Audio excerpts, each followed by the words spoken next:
Lake George Battlefield Moments, a production of Lake George Battlefield Park Alliance, preserving our area's incredible history. Here's the president of Lake George Battlefield Park Alliance, John Denuzzo. Welcome to Lake George Battlefield Moments. This is John Denuzzo of the Lake George Battlefield Park Alliance, joined by Bruce Venter of our Board of Trustees. Bruce. Hi, John. Well, thanks again, all the way from Goochland, Virginia. You've dialed in here. We're highlighting this week, December 12th, programs that will feature Rick Atkinson, Pulitzer Prize-winning historian, very high profile on the recent Ken Burns documentary on the American Revolution. It's very special for us to get someone of Rick Atkinson's caliber to come to Lake George and be part of our events. The first event is sold out, literally, a reception with Rick. But the evening event, 7 o'clock on December the 12th, Lake George High School Auditorium, is a free event, plenty of room. It'll be a very special program. Bruce, how about some of the background? What makes Rick Atkinson such a high-ranking American historian at this point in time? Well, I think one thing that stands out for me is that he does his own research. Once you become, as you said, a very esteemed historian, you sometimes rely on other people to do your research. But I know personally that he doesn't do that. He has no research assistants. He goes and he does his own work. In fact, he did a lot of work at the U.S. Army War College up there in Carlisle, Pennsylvania, when he was working on his World War II trilogy, which stands above almost anything else that has been done on World War II. He became very famous by working on that trilogy, and it's nice that now he is doing the same amount of work for the American Revolution. One of the things that you may not know about him is that he was one of the first historians to have access to the George III papers over in Windsor Castle. I don't know the year that they were open to the public, or at least the scholarly public, but Rick got himself in there and spent weeks and weeks studying George III and what he said at the time. And so his books have a perspective that previous books would not have had. And I think that's something to commend Rick's work to people about. Many people may not know that Rick's father was from Canajoharie, so he somewhat has local ties with us, although he lives in Washington, D.C. now. My understanding, as I recall, he's also a military brat. Is that right? His father was in the military and they moved around from place to place? Yes, that is. His father did move around. And I think maybe that was his motivation to do military topics in his written work. As I think I mentioned before, he did do a book on the class, I think it's the class of 1966, and their experiences in Vietnam.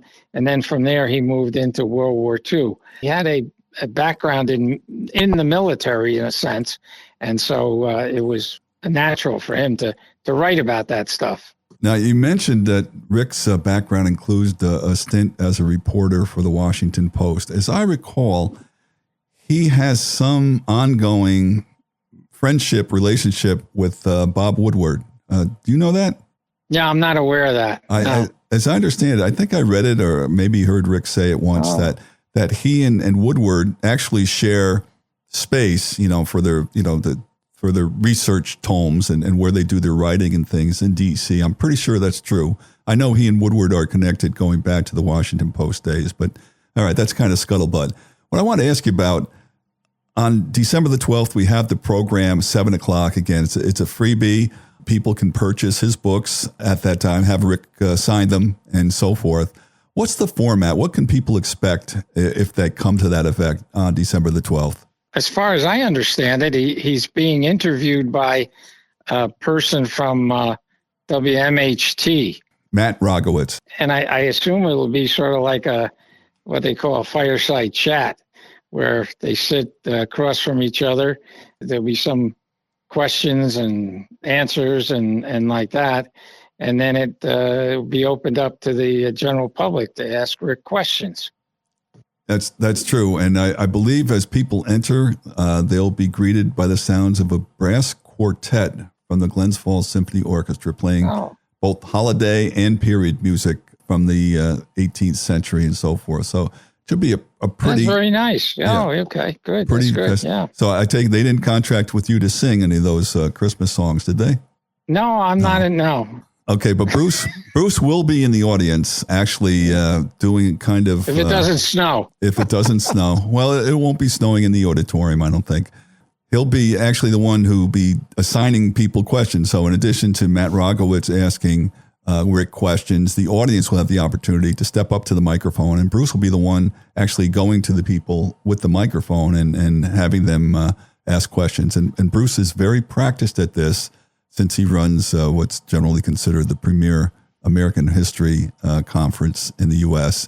Go ahead. That's right. America's History LLC. Has Rick ever spoken at that? Rick has spoken twice at my conference, yes. Okay, good. And as a matter of fact, other people on that Ken Burns special have spoken at my conference. Nat Philbrick was there twice. Yep. And, of course, Ed Lengel is my head of faculty. So America's history was well represented on the Ken Burns special. Oh, and Iris DeRode, who is a specialist in French military history, was on the Burns special. And she will be there in March. If anyone wants to hear what she has to say, she's developing a whole new topic for me. Fantastic. I mean, I guess when you have a premier conference, people kind of gravitate toward that, Bruce. They want to it's trademarked. Expose their new information. So that 7:00 event at Lake George High School, people can register. There's a link on the Lake George Battlefield Park Alliance website, lakegeorgebattlefield.org, through which people can hit a link and RSVP. Now, as I said, this is a free event, but we just want to have a sense of how many books to bring, how much room to prepare for. The auditorium seats 500, so we'll have plenty of room for people to come. And for those who are at the earlier events, including the reenactment that takes place starting at 3:00 that day at Lake George Battlefield Park, right along the beach road called Dog Beach, actually, where Knox will be arriving by Bateau. This will be a nice kind of cherry on top, so you can go to the reenactment and go to a nice local restaurant, warm up, and then attend the 7:00 event, all for free. So it's a very special set of occasions for us. Bruce is also a member of the Saratoga County Commission for the 250th anniversary. What kinds of things does Saratoga County have going for that weekend? Do you recall, Bruce? Yes, we're going to meet the Noble Train of Artillery in the Hudson Crossing Park, that bridge that's there. And then there's a trail from the Hudson River Crossing Park, a trail down to Fort Hardy Park. That's where the main event will be from about 1 to 4. And we'll have a giant bonfire there to keep you warm. We're going to have the artillery battery there. And as it gets darker, because of it be December, we'll be firing off the artillery. It'll be spectacular to see black powder in a darkened setting. It was just wonderful. And I'm sure there'll be vendors there. And then there's a concert in the evening in Mechanicville. And so there's a lot of festivities for the whole weekend. Make sure you're all set, dress warm.